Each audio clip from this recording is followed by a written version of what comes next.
2024, binawasan, sinalaula ng Kongresong ito, 500 billion. Binawasan ng President's budget, hindi kumibo ang Presidente, hindi kumibo ang ating mga kabinete. 2025, 473 billion, pati yung mga pondo para sa mga flagship projects ng Pangulo, inalis. Kaya na-delay na lahat ng mga proyekto. Hindi pa rin kumibo ang Pangulo. Hindi pa rin kumibo ang kabinete. Number one na may problema, command responsibility ang ating Pangulo. Ang sistema, ang katotohanan, Mr. Speaker, with due respect, Honorable Arice, merong proseso, merong sistema, nagkataon lang na malamang may umabuso. At yung pag-abuso na yon ay hindi mo pwedeng ituro sa kahit sino na walang preba.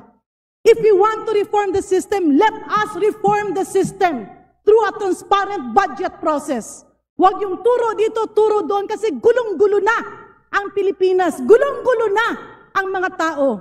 Sino po ang unang may responsibilidad? Ang Pangulo. 2023, GAA, sinalaula ng Kongreso. Binawasan ang pondo niya ng halos 300 bilyon. Hindi nangyari yan sa kasaysayan ng mga naging Pangulo sa Pilipinas. Pinabayaan niya, hindi siya kumibo. Yung kabinete niya, hindi kumibo. Specific yon. 2024, binawasan, sinalaula ng Kongresong ito, 500 billion. Binawasan ng President's budget, hindi kumibo ang Presidente, hindi kumibo ang ating mga kabinete. 2025, 473 billion, pati yung mga pondo para sa mga flagship projects ng Pangulo, inalis. Kaya na-delay na lahat ng mga proyekto. Hindi pa rin kumibo ang Pangulo. Hindi pa rin kumibo ang kabinete. Number one na may problema, command responsibility ang ating Pangulo. Very specific yan. Pangalawa, ang proseso ng pag-approve ng budget. Is that what I'm getting? May mga pagbabago po dahil alin po ang specific na pagbabago, Mr. Speaker, for example, sa budget po yung, process? Sa aking pagkakalam, yung small committee, hindi na po nalalaman ng mga miyembro ng kinatawan yung mismong inaaprubahan at pinapasa sa Senado. So dito sa mga pagbabago, meron pa po. So dito sa pagbabago, Honorable Arice, nakasaad ba dito na yung Presidente ay nagbibigay ng proposal during the bicameral conference committee meeting? Hindi po natin alam yan. Sila lang po nakakaalam. And this is precisely my point. Kaya nga po nagtatago na sila lahat. This is precisely my point, Mr. Speaker, distinguished colleagues. Managot ang dapat managot. Kung sino man ang lumait at nanggulo ng proseso ay dapat managot. But we can't model the issue by finger pointing and saying na ito si Juan, ito si Maria, ito si ganito ang nagpasok.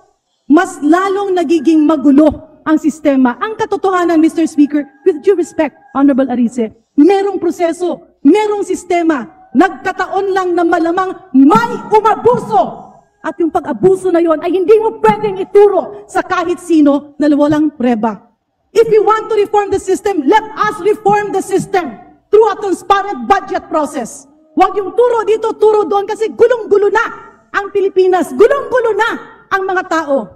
Let's base our comments, our statements on facts. Kaya balikan natin. Kung puputulin natin ang abuso na to. May I respond, Mr. Speaker? May I respond? Yes, if I may, Mr. Speaker, that's why my question is, kung puputulin natin ang problemang ito, let us not have motherhood statements. That's a definite proposals to address the problem. So my question, Mr. Speaker, can the Honorable Arice enumerate the reforms that he believes are needed so that we will be guided to do this? Mr. Speaker, maliwanag po ang sinabi ko kung napakinggan niya. Sino po ang unang may responsibilidad? Ang Pangulo. 2023, GAA, sinalaula ng Kongreso. Binawasan ang pondo niya ng halos 300 bilyon. Hindi nangyari yan sa kasaysayan ng mga naging Pangulo sa Pilipinas. Pinabayaan niya, hindi siya kumibo. Yung kabinete niya, hindi kumibo. Specific yon. 2024, binawasan, sinalaula ng Kongresong ito, 500 billion. Binawasan ang President's budget, hindi kumibo ang Presidente, hindi kumibo ang ating mga kabinete. 2025, 473 billion, pati yung mga pondo para sa mga flagship projects ng Pangulo inalis. Kaya na-delay na lahat ng mga proyekto. Hindi pa rin kumibo ang Pangulo. Hindi pa rin kumibo ang kabinete. Number 1 na may problema, command responsibility ang ating Pangulo. Very specific yan. Pangalawa, pinsan ng presidente. Ang ating speaker noon, si Speaker Romualdez. Hindi ba sila nag-uusap? Mr. Speaker, distinguished colleagues. Pangatlo. Can we allow the gentleman to finish? Yes, please. Pangatlo. Kitang-kita naman natin. Balitang-balita. Dalawa na nag-uusap sa pagbabago ng budget. Yung mga member ng BICAM, hindi alam. Sinabi ni Senate Finance Chief Grace po, pinirmahan niya lang, pero hindi siya alam. Ang si Senate President Chis Escudero lang at si Chairman Saldico lang ang nag-usap. Regular ba yun? Hindi po regular yun. Maliwanag po yung mga sinasabi ko. Specific. Mr. Speaker, ulitin ko lang po, ang reformang narinig ko sa ating kagalang-galang na kulig ay hindi sang-ayon dun sa aking ekspektasyon, if I may, pasensya na po. Kasi nga, ang tanong ko is, what are the specific reforms that we need? Unfortunately, what I am hearing are allegations, number 1, binawasan ang mga budget. Number 2, magpinsan ang presidente at ang speaker. Number 3, nagpirmahan ay 2 tao lamang.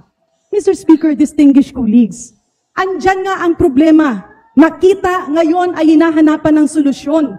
And if we are talking about reforms, the reforms should actually be on accountability, on transparency. Ano bang reforma? Number 1, transparent budget process. Number 2, napaka-imposible naman na pipirma ka ng mga bagay na hindi mo alam. Kasi ang pumipirma ng budget ay ang bicameral conference committee members. In other words, balikan natin. If we need reforms, babalik tayo, totoo ba na nahimik ang mga kabinete? Totoo ba na lahat ng budget ng kabinete, there are a lot of problems and that is why we are in this series of investigations. But it will just add chaos. If we will take advantage of the situation and instead of demanding for genuine reforms, we twist the situation and talk about politics. In other words, Mr. Speaker, distinguished colleagues, tama naman. Natuldukan ito, hanapan ng solusyon, and push for genuine reforms. Pero kung ang naging mali ay merong bumaluktot sa mga bagay na hindi dapat baluktutin, yun ang dapat managot. But we cannot pull down our people and our government by not proceeding to concrete investigations that will really pinpoint the problem of all of this.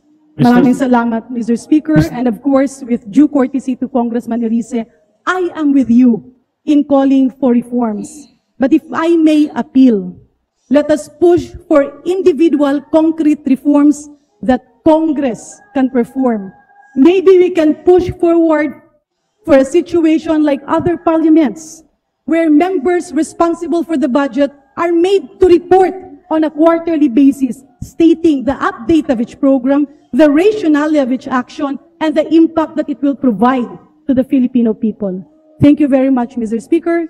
Thank you very much, distinguished colleagues. Mr. Speaker, maliwanag po ang aking mga reforma na hinihingi sa Pangulo at sa Kongreso na ito. Reforma, anti-political dynasty, hinabastos natin ang konstitusyon. Ayaw natin magpasa ng anti-political dynasty bill o law sapagkat against our interests kahit na ang kahulugan nito ay hindi pagrespeto sa konstitusyon. At alam ko po na ang isa sa dahilan ng korupsyon, yung papataba ng mga political dynasties. Pangalawa, alam ko po, balimbingan, walang prinsipyo, papalit ng partido kung saan makikinabang, yan po ang pangalawang dahilan ng korupsyon. Pangatlo, campaign finance reform, hindi naman po makatwira na yung paggastos, kaya po bumabawi sa korupsyon. Pang-apat, hinihingi natin, empower natin yung ICI para maimbestigahan yung korupsyon. Maliwanag po yung mga hinihingi ko na reforma. Kung sincere ang gobyerno, gagawin nila ito. Pero kung gusto business as usual, baka sakaling makalimutan ng tao, hindi gagalaw ang gobyerno. At ang hinihingi ko po, hindi extra-constitutional, hindi ko pinagre-resign si BBM. Ang sinasabi ko po, within the framework of the Constitution, we should initiate reform. Para naman sa bayan, wag naman para sa sarili na lamang. Salamat po. Majority Leader.